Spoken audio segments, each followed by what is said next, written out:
Good morning, everyone. My name is Larry Diener, and I've been a member of St. Francis since about 2010. About 12 years ago, Dewey Sealot, Mary Holloway, and I started meeting in each other's homes to talk about establishing a garden. After several months of planning, and with the help of the generosity of the men of St. Francis and many others, a shared vision of a community garden was brought to life right here on our church's property. Others joined in, and through the generosity of numerous people who had given their time, talent, and treasure over the years, we have the beautiful and productive space we call the Disciples Community Garden. I've been the coordinator of that garden for the past 10 years, and I'm grateful that I can say that over the course of those 10 growing seasons, the earth and our members and supporters have been very generous. We've grown and shared more than 10,000 pounds. That gets me every time.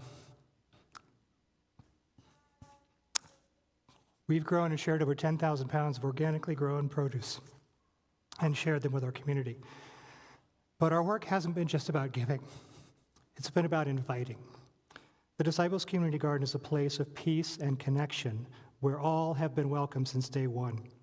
To that end, each year we've offered up to 24 plots to individuals and families, about half of which were adopted each year by our neighbors and members of the extended community who are not members of St. Francis.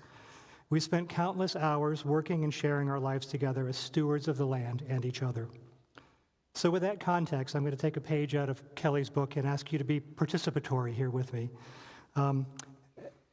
If you remember, there's an old riddle that's probably often told in middle school, where it starts off by saying, "You're the bus driver," and then it goes back and forth with 5 people came on, 3 people came off, 2 people came on, came off, and then it comes back and asks, "Who's the bus driver?"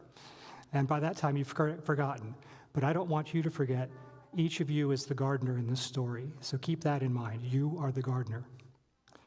So if you like, close your eyes and think with me for a second. And if you visited our community garden off to the left of the property here, imagine yourself right there, right now. Again, you're the gardener. If you haven't been to the community garden, imagine yourself in a vibrant, beautiful space.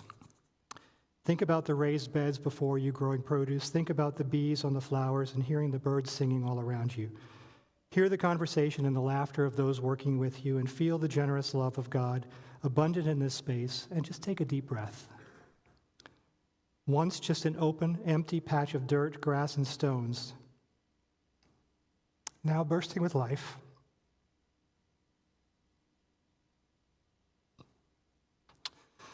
Color, nourishment, and connection, but it didn't grow on its own. It took people showing up, planting seeds with hope, tending with care, believing in something bigger than themselves. That's the type of thing that we help build when we give. Our church community is like that garden, planting seeds of possibility every day. Meals for the hungry, connecting with and offering support for the struggling, and providing opportunities for those who need a second chance.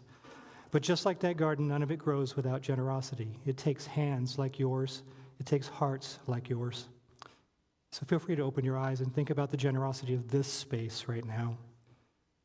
In Luke chapter 18, the gospel story Pastor Jonathan just read, a rich man asked Jesus, "Good teacher, what must I do to inherit eternal life?" And Jesus tells him, "Keep the commandments." And he says, "All right, well, check, I've got that. I've been doing that for a while, it's all good." Then Jesus looks at him with love and says, "You still lack one thing. Sell what you have, give to the poor, and you will have treasure in heaven." If you remember what a record player is, you might imagine that needle getting ripped right off of it and just that whoop sound. But as Pastor Jonathan said, this is not a challenge just about wealth. It's an invitation to let go of what he holds tightly and to invest in what truly matters. That's the invitation in front of each of us right now. As each of us prays over the estimate of giving, remember that we're not being asked for everything. We're being invited to give something, a step, a gift, a seed. When we give, we're part of a harvest that changes lives. We're choosing love over comfort, people over possessions, and treasures that last. And remember, you're the gardener here. So as a gardener or a farmer, it's important to be able to plan for the season ahead, to know what resources you have available to do the work that needs to be done. So today, you can plant the seeds of the next harvest by filling out or updating your skills and interest form in Connects, and by completing your estimate of financial giving by the 18th of this month. Please respond as generously as you are able, and let's continue growing something beautiful together.